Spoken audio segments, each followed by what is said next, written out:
Halo sahabat Sakel, ketemu lagi nih sama Mama dan Sakel. Assalamualaikum. Udah lama nih Sakel nggak ada ya. Akhir-akhir ini soalnya Sakel sering batuk nih, alerginya lagi kumat, kayak sejenis asma. Nah, Mama kali ini mau cerita tentang asma ya, karena di bulan Mei ini juga ada Hari Asma Sedunia. Kita mulai yuk.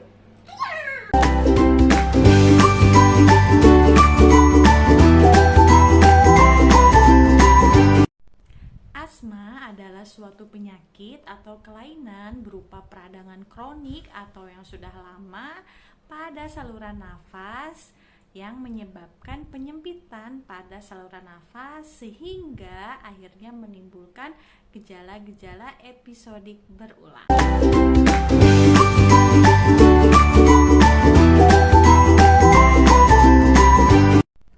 Nah, untuk gejala-gejala pada asma yaitu yang pertama adalah batuk berdahak yang biasanya timbul pada malam hari atau dini hari atau subuh.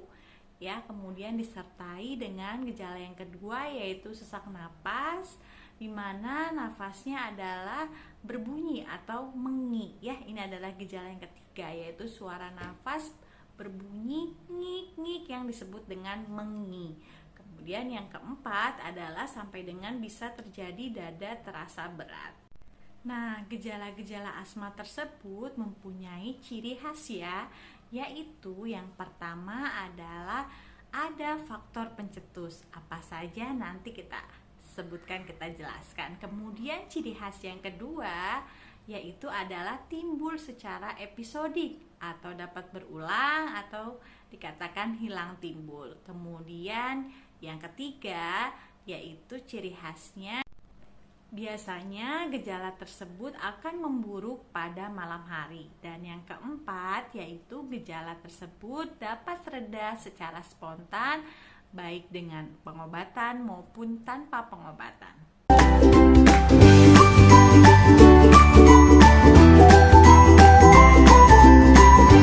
Nah, tadi kita sudah bilang ya, kita sudah sampaikan akan membahas tentang faktor pencetus asma. Faktor pencetus asma adalah faktor-faktor yang dapat memicu timbulnya gejala-gejala asma.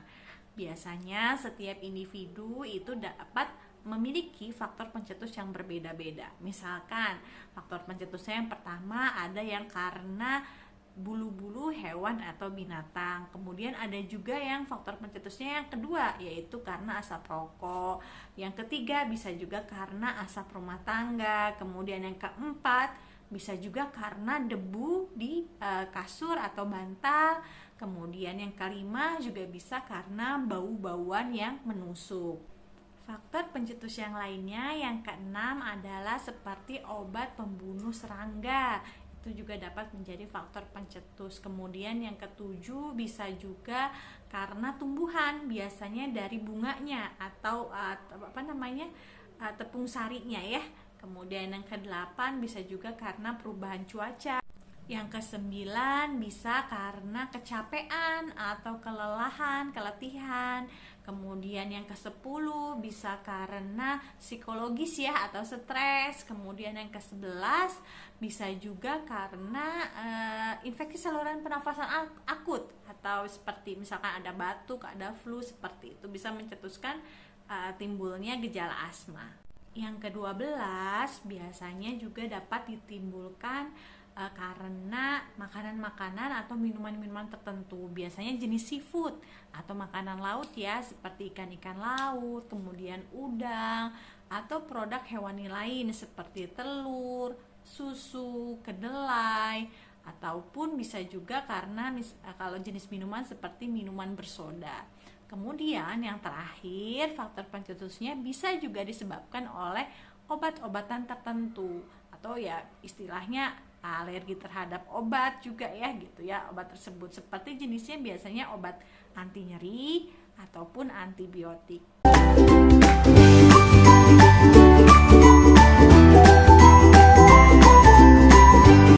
Untuk penyebab asma sebenarnya belum diketahui ya, masih dalam penelitian.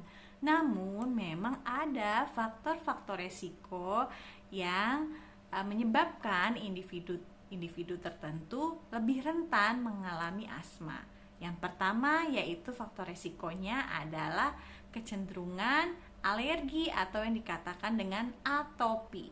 Jadi ada orang-orang atau individu yang mengalami atau mempunyai atopi atau kecenderungan alergi itu lebih rentan mengalami asma. Kemudian yang kedua adalah genetik atau keturunan.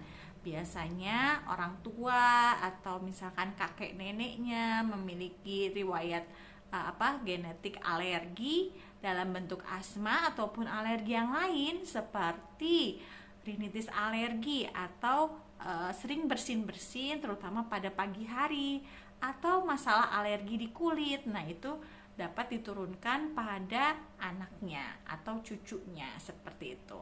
Kemudian faktor resiko yang lain yang ketiga adalah pada individu yang mengalami infeksi saluran pernafasan akut atau ISPA yang sering, terutama sudah dari sejak masa kanak-kanak.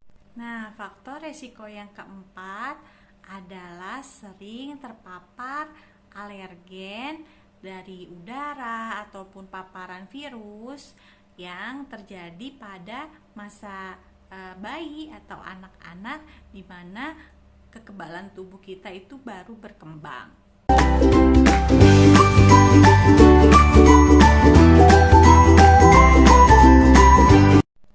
Untuk pengobatan asma, yang pertama pastinya kita harus mengkonsultasikan terlebih dahulu kepada ahlinya, kepada dokter, karena akan disesuaikan pengobatannya sesuai kondisi klinis pasien. Nah, biasanya tetapi obat asma itu terbagi menjadi dua, yaitu yang pertama adalah obat pelega, ya. Obat pelega ini fungsinya adalah untuk menghentikan serangan asma. Dan yang kedua adalah obat pengontrol atau pengendali, yang artinya adalah untuk mengendalikan asma supaya tidak kambuh dalam waktu dekat, yaitu dengan cara mengontrol reaksi peradangan atau mencegah reaksi peradangan yang menyebabkan asma. Nah, obat asma ini jenisnya ada 3, yaitu ada yang dalam bentuk oral atau yang diminum, tablet, kapsul, seperti itu ya.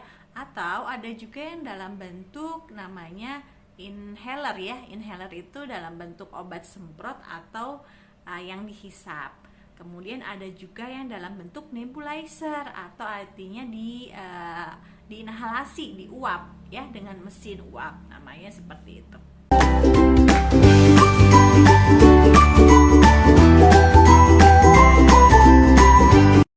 Untuk pencegahan asma adalah yang dapat kita lakukan dengan cara mengendalikan faktor-faktor resiko yang sudah kita sebutkan tadi sebelumnya. Yang pertama, misalkan tidak menggunakan kasur atau bantal yang kapuk ya, yang jenisnya kapuk. Kemudian yang kedua, ya pasti dengan cara mengganti jenis bantal atau kasur kapuk tersebut dengan bahan sintesis seperti busa atau dakron. Nah, pencegahan yang ketiga masih di dalam rumah nih ya, yaitu dengan cara mengganti spray secara teratur. Yang baik adalah 1 minggu sekali. Kemudian yang keempat juga senantiasa menjaga kebersihan perabotan rumah tangga. Kalau bisa tidak menggunakan karpet di kamar ataupun di dalam rumah. Kemudian yang kelima, kalau bisa juga tidak menggunakan kipas ya, karena kipas itu bisa menerbangkan debu yang menjadi alergen atau faktor pencetus ya. Nah, bisa diganti dengan menggunakan AC, tapi kalaupun menggunakan AC harus rajin membersihkan filter secara teratur. Kemudian yang keenam adalah gunakanlah masker ketika misalkan menyapu lantai atau berada di tempat yang beresiko terkena debu ya, terkena polusi seperti itu. Kemudian yang ketujuh adalah berhenti merokok dan menghindari asap rokok. Yang kedelapan adalah makan makanan dengan gizi yang cukup, yang seimbang, yang sehat. Kemudian yang sembilan adalah rajin berolahraga secara teratur. Olahraga yang baik pada penderita asma adalah dalam bentuk berenang, paling bagus ya itu, ataupun dapat diganti dengan senam asma ya. Kemudian yang terakhir adalah pastinya harus meminum obat secara teratur sesuai dengan instruksi dokter. Jadi konsultasikan dulu kepada dokter ya.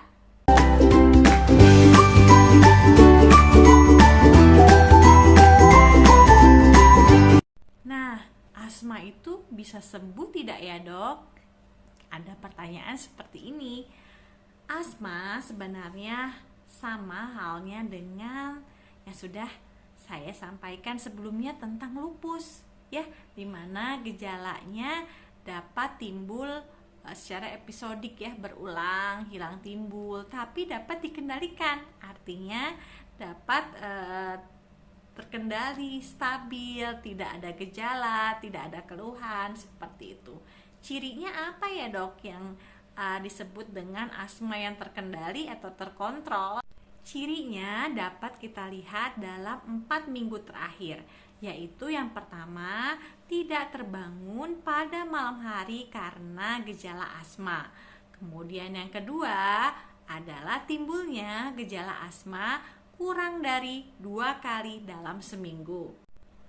Yang ketiga adalah obat asma jarang digunakan dalam 4 minggu terakhir tadi ya, yaitu kurang dari 2 kali seminggu. Dan yang terakhir adalah aktivitas tidak terganggu karena serangan asma dalam 4 minggu terakhir.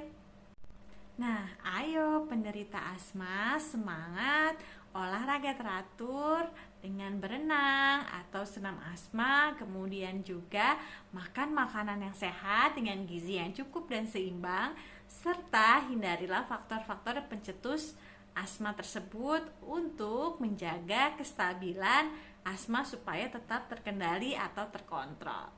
Terima kasih. Oke, cukup sekian ya yang Mama ceritain tentang asma kali ini. Semoga yang diceritakan mama saya bermanfaat. Jangan lupa subscribe, share, dan juga like. Bye-bye. Bye. Assalamualaikum.